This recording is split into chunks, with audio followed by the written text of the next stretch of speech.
ओम शांति। आज 8 फरवरी 2022 से बाबा ने महावाक्य दिए। मीठे बच्चे, एक बाप ही है जिसकी अपरंपार महिमा है। बाप जैसी महिमा और किसी की भी हो नहीं सकती। आज की मुरली से प्रश्न है, तुम बच्चों को इस पढ़ाई का बहुत बहुत कदर होना चाहिए, क्यों?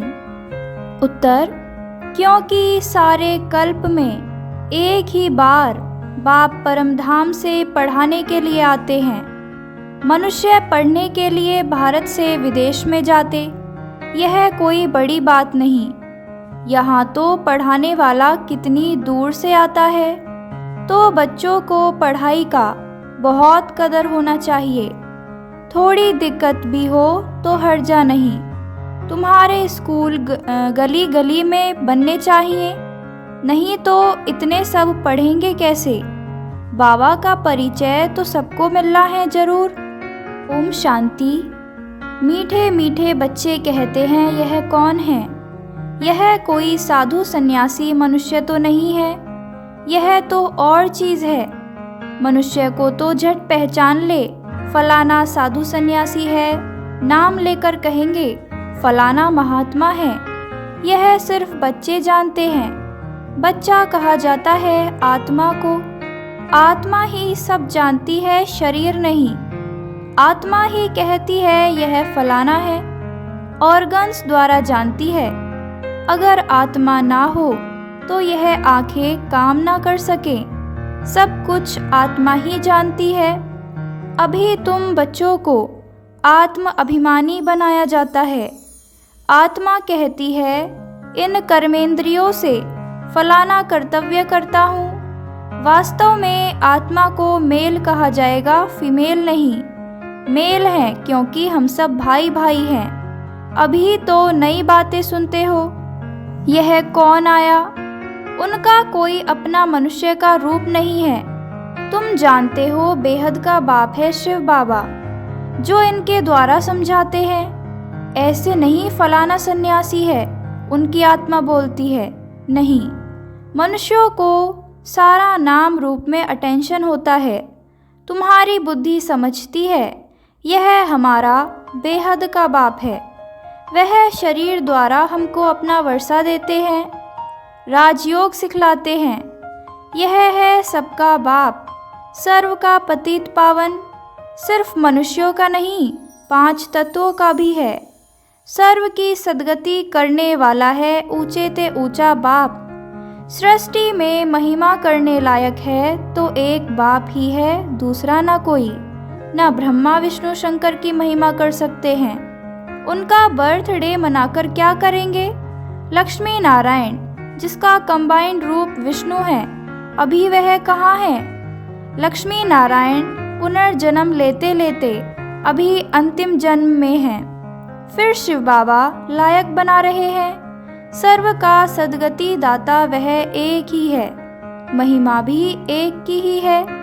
उस पतित पावन बिगर देखो सृष्टि का क्या हाल हो गया है। कृष्ण के भक्तों से पूछो राधे कहाँ है, तो कहेंगे सर्वव्यापी है। राधे के पुजारी कहेंगे राधे ही राधे है। हनुमान के पुजारी कहेंगे जिधर देखो हनुमान ही हनुमान। परंतु नहीं, बाप अपनी महिमा तो नहीं करेंगे, अपने पार्ट से सिद्ध करते हैं और कोई की महिमा गाई नहीं जा सकती। लक्ष्मी नारायण ही राजाई करते हैं। छोटेपन में राधे कृष्ण है, वह तो है प्रालब्ध, तो उनकी महिमा क्या करेंगे? ब्रह्मा की भी महिमा नहीं, विष्णु की भी कोई महिमा नहीं। महिमा तो एक की ही है, उनको ही पतित पावन कहा जाता है। अभी तुम बच्चे जानते हो कि विष्णु कौन है। विष्णु को स्वदर्शन चक्र सूक्ष्म वतन में क्यों दिखाते हैं? मनुष्यों को तो जास्ती भुजा होती नहीं, सूक्ष्म वतन में भी 4 भुजा दिखाई हैं, प्रवृत्ति मार्ग को सिद्ध करने के लिए। बाप कहते हैं मीठे बच्चे, अब तुम जान गए हो 84 जन्म हम कैसे लेते हैं। तुम्हारा गृहस्थ व्यवहार पवित्र था। मंदिरों में जाकर गाते हैं ना सर्वगुण संपन्न, तुम मात पिता। अब यह महिमा फिर रॉन्ग हो जाती है। यह महिमा है सिर्फ एक की, देवताओं की नहीं है। जो कुछ महिमा है सो एक की है, वह है परम पिता परमात्मा, परम बाप, परम टीचर, परम सतगुरु अकाल कहते हैं ना। उनको याद करते हैं, वही अकाल मूरत है। शिव बाबा को बैल पर दिखाते हैं, वह फिर अकाल तख्त दिखाते हैं। अब यह तो कोई को पता नहीं है शिव बाबा क्या है। मंदिर में जो रखते हैं वह उनका अंश है। वह तो है ज्ञान सागर पतित पावन। उनको तो मनुष्य का तन चाहिए ना। तुम बच्चे जानते हो कि उनका तख्त यह ब्रह्मा ही है। धर्म स्थापकों की क्या महिमा है? वह तो सिर्फ आकर धर्म स्थापन करते हैं। वह कोई जीवन मुक्ति नहीं देते। मनुष्य कहते हैं मोक्ष मिले, फिर आए ही नहीं। वह धर्म स्थापक तो अपने धर्म वालों को नीचे ले आने के निमित्त बनते हैं। उनको तो आकर अपना धर्म स्थापन करना है। ड्रामा का पार्ट है। जो भी आते हैं उनको पुनर्जन्म लेना ही है। यह तो स्थापना बाप करते हैं। वह सबका पतित पावन है और कोई पावन नहीं बनाते। वह तो आते हैं अपना अपना पार्ट बजाते हैं। सतो रजो तमो में आना ही है। उन्होंने धर्म स्थापन किया बस। जो शिक्षा दी फिर उसके शास्त्र बने। जो धर्म स्थापन करते हैं उनको फिर पालना जरूर करनी है। वापस कोई जाता नहीं। सभी इस समय भिन्न भिन्न नाम रूपों में यहाँ पति दुनिया में हैं। पहले नंबर में लक्ष्मी नारायण देखो, वह भी अब यहाँ हैं। प्रजापिता ब्रह्मा द्वारा ब्राह्मण रचते हैं, फिर यह जाकर राधे कृष्ण बनेंगे। जब तक शिव बाबा ना आए तब तक कोई पावन बन न सके। बलिहारी उस एक की ही है, उनकी ही महिमा है। कहते भी हैं शिवाय नमः। तुम मात पिता सब याद करते हैं। सबसे जास्ती महिमा उस बाप की ही है। पुकारते भी हैं ओ गॉड फादर, बाप को ही पुकारते हैं। यह नाटक बना हुआ है। जब सृष्टि पुरानी होती है तब बाप आते हैं। मूल वतन, सूक्ष्म वतन, स्थूल वतन तीनों लोकों का ज्ञान देते हैं। ज्ञान एक ही बार मिलता है। उनको ज्ञान का सागर कहा जाता है। बाकी यह सूर्य चांद आदि तो बेहद मांडवे की रोशनी देने वाली बत्तियां हैं। वह रात वह दिन, यह मांडवे की बत्तियां हैं। ऐसे नहीं कि सूर्य देवताएं नमः कहेंगे, नहीं। देवताएं तो ब्रह्मा विष्णु शंकर हैं। कोई मूल वतन से आत्माएं यहाँ आती हैं तो सीधा गर्भ में जाती हैं, सूक्ष्म वतन में नहीं जाती। सीधा सतयुग में आएंगी गर्भ महल में। वहाँ तो कोई पाप कर्म होते नहीं। यहाँ पाप करते हैं तब त्राही त्राही करते हैं। धर्मराज हमें बाहर निकालो, फिर हम पाप नहीं करेंगे। बाहर निकलने से फिर पाप करने लग पड़ते हैं। वहाँ की वहाँ रही। यह भी ड्रामा में है। भारत का सबसे बड़ा दुश्मन रावण ही है। द्वापर से रावण राज्य शुरू होता है। द्वापर में ही देवी देवताएं वाम मार्ग में जाते हैं। उन्हों का फिर मंदिर है। पुरी में देखो कैसा मंदिर बनाया हुआ है। अंदर जगन्नाथ की मूर्ति है और बाहर में देवताओं के बड़े गंदे चित्र हैं। ऐसे ऐसे चित्र मंदिरों में नहीं होने चाहिए। तुम तो अभी श्रीमत पर श्रेष्ठ बनने का पुरुषार्थ कर रहे हो। सतयुग आदि में लक्ष्मी नारायण श्रेष्ठ है ना। उन्होंने यह श्रेष्ठ पद कैसे पाया? अब तुम फिर से पढ़ रहे हो।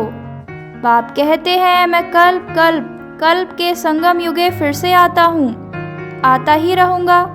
फिर से तुम बच्चों को राजयोग सिखलाऊंगा। फिर सतो रजो तमो में आना है। तुमको 84 जन्म भोगने पड़ते हैं। जो पहले पहले आते हैं सब नहीं भोगते हैं। 84 लाख तो है नहीं।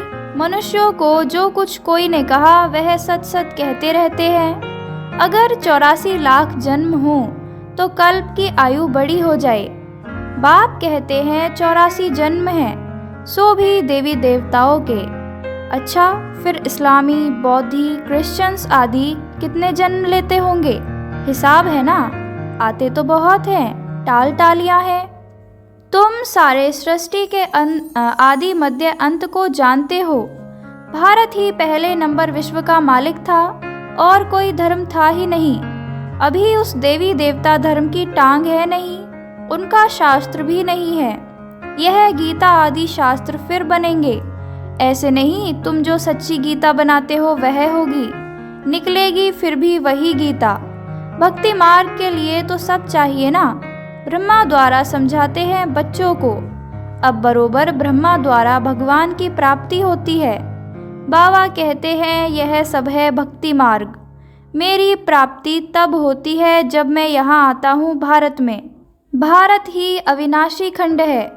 भारत ही कितना साहूकार था। सोमनाथ का मंदिर कितना बड़ा है, सब लूट ले गए। बिड़ला के पास बहुत पैसे हैं तो कितने बड़े मंदिर बनाए हैं। बाप कितनी अच्छी रीति समझाते हैं, यह और कोई समझा न सके। ज्ञान सागर बाप जब बच्चों को समझाते हैं तब बच्चे समझ जाते हैं। यह कौन पढ़ाते हैं? यह कोई सन्यासी नहीं, उनका नाम ही है शिव।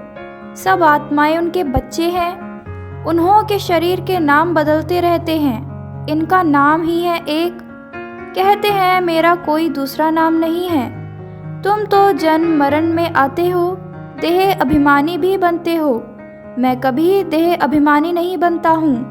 बाप है ही फॉर एवर देही अभिमानी, क्योंकि पुनर्जन्म में नहीं आते हैं। शिवरात्रि मनाते हो ना, परंतु रात्रि का अर्थ कुछ भी समझ नहीं सकते हैं। कितनी भूले हैं। अभी है रात, फिर दिन होना है। अब कल्प का अंत अर्थात रात हुई है। सतयुग त्रेता है दिन, द्वापर कलयुग है रात। मुझे आना ही है संगम पर। यह है बेहद की रात और दिन। भगवान उवाच समझाते हो यह वेला मुख्य है, परंतु शिव बाबा की वेला नहीं ले सकते। वह कब आते हैं पता थोड़ी ही लगता है। तो यह है बेहद की दिन और रात, इसको कल्प का संगम कहेंगे। बर्थडे भी अगर मनाते हैं तो एक का। शिव बाबा आते हैं फिर चले जाते हैं। उनका ना जन्म है और ना ही मौत है। कहेंगे बाबा चला गया, यह खेल है। बाप बैठ समझाते हैं, गाते भी हैं, रास्ते चलते ब्राह्मण फंस गया। इस बाबा को थोड़े ही पता था, अचानक प्रवेशता हो गई। पहले थोड़ी ही मालूम पड़ता है, धीरे धीरे मालूम पड़ता है कि यह बाबा का काम है। इस ज्ञान यज्ञ से विनाश ज्वाला प्रज्वलित होनी है। बेहद के यज्ञ में बेहद की सामग्री स्वाहा होनी है। बेहद बाप का यह यज्ञ है। इनके बाद फिर कोई यज्ञ नहीं रचा जाता है। भक्ति मार्ग ही खलास हो जाता है। यह नॉलेज बुद्धि में रखनी चाहिए। पढ़ाई पढ़ने के लिए आना पड़े, थोड़ी दिक्कत तकलीफ होती है। मनुष्य पढ़ने के लिए भारत से लंदन अमेरिका भी जाते हैं। यह तो क्या है? बाप कहते हैं मैं कल्प कल्प कल्प के संगम युगे युगे परमधाम से पढ़ाने के लिए आता हूँ। तो बच्चों को कितना कदर होना चाहिए। आगे चलकर तुम्हारे स्कूल गली गली में बनेंगे, नहीं तो सब पढ़ेंगे कैसे? बाबा का परिचय सबको मिलना चाहिए। बाप को जरूर जानेंगे। अच्छा, मीठे मीठे सिकिले दे बच्चों प्रति मात पिता बाप दादा का याद प्यार और गुड मॉर्निंग। रूहानी बाप की रूहानी बच्चों को नमस्ते। हम रूहानी बच्चों की रूहानी मात पिता बाप दादा को याद प्यार गुड मॉर्निंग। नमस्ते नमस्ते नमस्ते। धारणा के लिए मुख्य सार। फर्स्ट पॉइंट, श्रीमत पर सदा श्रेष्ठ बनने का पुरुषार्थ करना है। पढ़ाई के लिए बहाना नहीं देना है। पढ़ाई पढ़नी जरूर है। सेकंड, जैसे आदि में पवित्र गृहस्थ आश्रम था, ऐसे अभी अपना पवित्र गृहस्थ आश्रम बनाना है। बलिहारी एक बाप की ही है, उसका ही गुणगान करना है। आज की मुरली से वरदान है, हर खजाने को स्वप्रति और सर्वप्रति कार्य में लगाने वाले अनुभवी मूर्त भव। हर खजाने को स्वप्रति और सर्वप्रति कार्य में लगाने वाले अनुभवी मूर्त भव। समाने की शक्ति को धारण कर सर्व खजानों से संपन्न बन उन्हें स्व के कार्य में अथवा अन्य की सेवा के कार्य में यूज करो। खजानों को यूज करने से अनुभवी मूर्त बनते जाएंगे। सुनना, समाना और समय पर कार्य में लगाना, इसी विधि से अनुभव की अथॉरिटी बन सकते हो। जैसे सुनना अच्छा लगता है, पॉइंट बड़ी अच्छी शक्तिशाली है, ऐसे उसे यूज करके शक्तिशाली विजयी बन जाओ, तब कहेंगे अनुभवी मूर्त। स्लोगन है आज, गुणवान उसे कहा जाता जो ग्लानि करने वालों को भी गुणमाला पहनाता चल दे। उसे कहा जाता जो ग्लानि करने वालों को भी गुणमाला पहनाता चले। ओम शांति। रोज मुरली सुनने के लिए सब्सक्राइब करें और बेल आइकन को प्रेस करें।